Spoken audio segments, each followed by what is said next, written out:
Bonjour à tous et bienvenue sur ma chaîne. Alors nous voilà arrivés avec cette nouvelle vidéo où je vais reprendre le travail de galet, mais je vais pousser davantage le détail.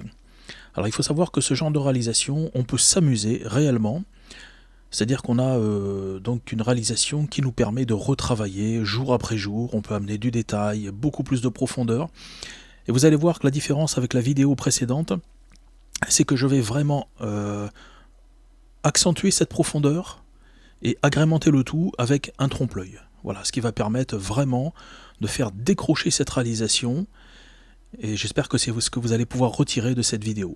Alors, je vous dis à de suite, juste après le générique, on se retrouve.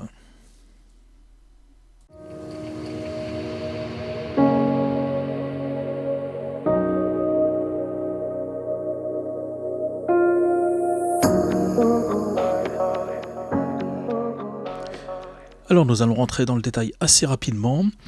Pour information, donc à partir de maintenant, je vais assez souvent vous montrer des vidéos en time-lapse, donc en accéléré. Pour ceux qui sont intéressés par les cours, n'oubliez pas que vous pouvez devenir membre, regardez sous la vidéo. Ensuite, donc une fois que vous êtes membre, eh bien vous avez accès à des cours. Voilà, donc les cours ne sont pas très cher en fin de compte par rapport à ce que je vous donne. Si vous avez envie de formation un peu plus poussée, vous pouvez me poser la question, voilà, j'essaierai de vous renseigner. Et donc comme je le disais dans la dernière vidéo, prochainement je vais établir des cours exclusivement en peinture décorative, donc plus communément appelé le trompe-l'œil, par contre des cours supérieurs. Voilà, donc des cours de qualité pour ceux que ça pourrait intéresser. Alors maintenant c'est parti, donc on va repartir sur ces fameux galets. Je vous remontre de nouveau la façon de travailler pour former des galets et ensuite un petit peu de détails.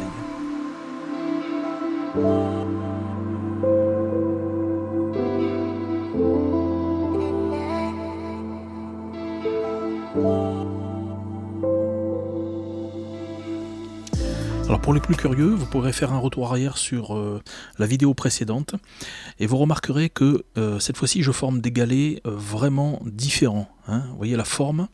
Sur la vidéo précédente, les galets étaient assez ressemblants, on va dire, de forme assez régulière.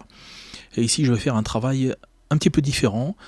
Casser des galets, faire des galets beaucoup plus petits par endroit, et jusqu'à arriver à du petit caillou. Voilà. Et vous allez voir donc cette construction petit à petit, et c'est important hein, pour pouvoir avoir une construction assez cohérente.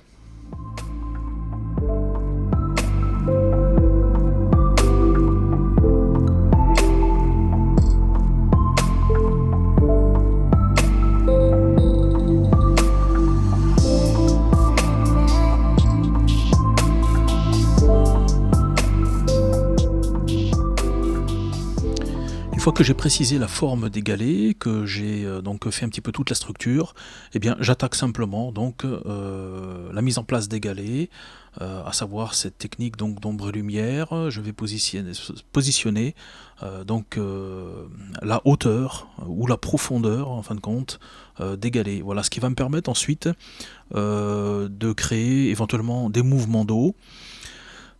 Ici le but est de réaliser un petit peu comme une flaque, voilà, il y a un reste d'eau peut-être dans un lit de rivière, voilà, et donc il me faut suffisamment de galets, par contre il me faut des profondeurs différentes, voilà, il faut que ces galets soient à des niveaux différents pour pouvoir placer de l'eau bien sûr dans les creux, et avoir cet effet de galet un petit peu sec à la surface, et ceux qui sont bien sûr sous l'eau ou qui ont été un petit peu couverts d'eau récemment, voilà, sont un petit peu plus luisants. Et tout ce travail va être fait petit à petit.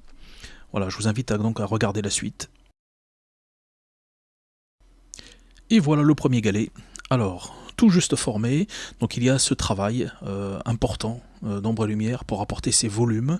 Donc c'est une technique qu'il faut apprendre et qu'il faut bien sûr maîtriser afin de pouvoir donc réaliser, donc peu importe, hein, peu importe la construction, voilà, et petit à petit venir apporter suffisamment de détails, que ça soit cohérent, que chaque galet se détache bien, il peut y avoir des superpositions bien sûr, donc ne pas oublier donc les ombres propres et les ombres portées.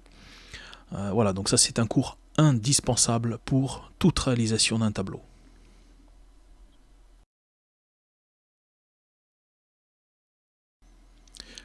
Je vous laisse un petit peu le détail quand même de la façon de procéder pour placer ces ombres et ces lumières.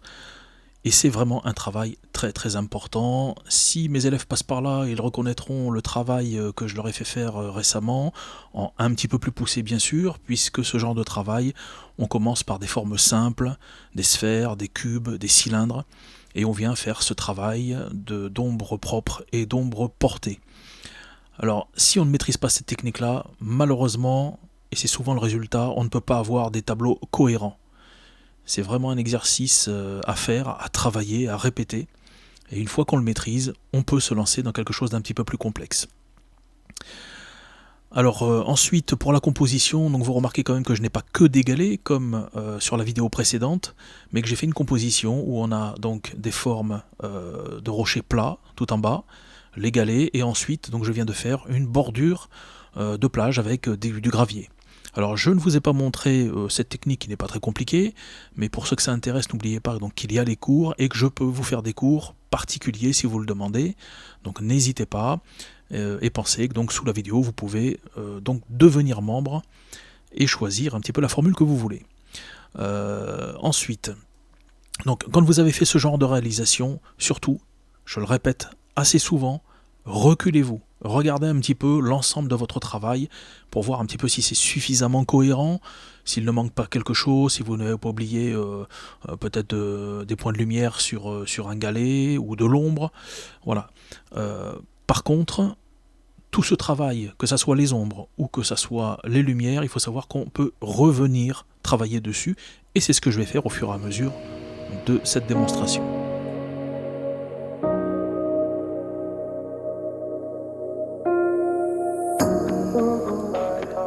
Alors vous l'aurez compris, la construction d'un tableau, alors bien sûr ça se travaille un petit peu avant, on essaye de savoir où on veut aller, et ce qui permet de placer des éléments qui vont déterminer en fin de compte la cohérence de votre tableau. Je parle assez souvent donc de cohérence, de profondeur. C'est vraiment quelque chose d'indispensable, tout comme pour un tableau où on va parler de tableau atmosphérique, où on va respecter, donc suivant les distances, on va avoir des atmosphères différentes, ce qui va donner une profondeur au tableau.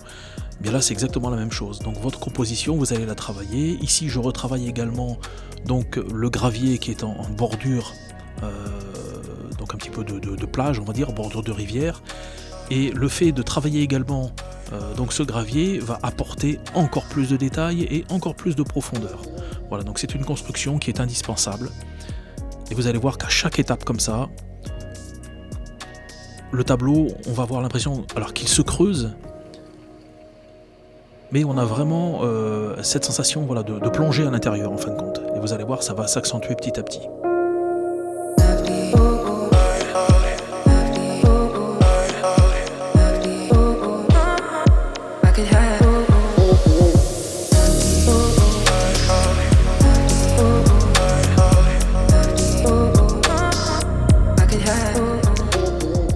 Vous remarquez donc le détail de la bordure de plage, on va dire, voilà, sur le gravier, donc ce qui donne des étages supérieurs en fin de compte. Voilà, on a un petit peu comme des marches, et ça augmente automatiquement la profondeur. Je suis en train de travailler donc tous ces mouvements, ces reflets autour des galets pour donner cette illusion, donc on a un petit peu d'eau. Je vais pas trop en mettre non plus, voilà, et vous allez voir donc qu'il faut vraiment jouer avec cette profondeur, voilà, qu'on ait vraiment cette sensation qu'il y a des endroits très profonds, voilà, qu'on est d'où le titre donc au-dessus d'une flaque. Et c'est à vous de déterminer où s'arrête l'eau, quel galet va être à la surface ou en profondeur, voilà. Et tout ce travail donc c'est fait avec les reflets et avec cette texture particulière, puisque si le galet est sec, puisqu'il n'est pas sous l'eau, donc il n'a pas tout à fait la même couleur et la même rugosité. Voilà, donc ça c'est à vous de le travailler. Alors vous remarquez bien sûr que j'ai avancé dans le tableau, je vous passe un petit peu certains détails, et maintenant je vais commencer à rajouter un ou deux éléments, pas trop, parce que par la suite je vais intégrer donc cet effet de trompe-l'œil particulier, et je vais jouer là-dessus. Donc je vous invite à patienter un petit peu et on va passer à la suite.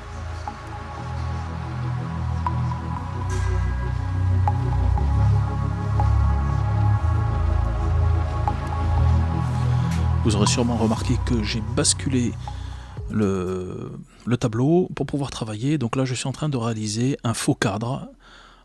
Donc un faux cadre un petit peu abîmé, un petit peu voilà, qui est un petit peu vieilli par le temps. Donc vous verrez le résultat tout à la fin.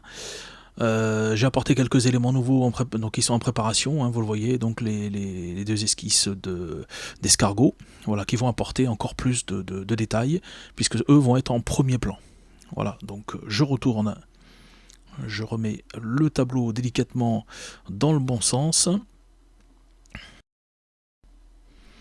Alors vous comprenez que j'ai eu pas mal de travail quand même sur cette réalisation, hein, voilà, donc c'est pour ça que je vous poste pas trop de vidéos, je suis en train de travailler sur plusieurs tableaux à la fois.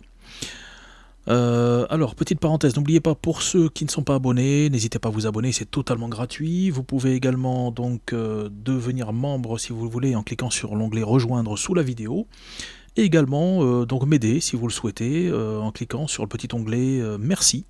Voilà, et participer ainsi donc à l'avancement de ma chaîne. Je vous remercie d'avoir suivi ce tuto. Voilà, j'espère que ce tableau vous plaît, que vous avez pu apprendre quelques petites choses. Et surtout, n'hésitez pas dans vos commentaires donc, à me donner vos impressions. Merci et à très bientôt.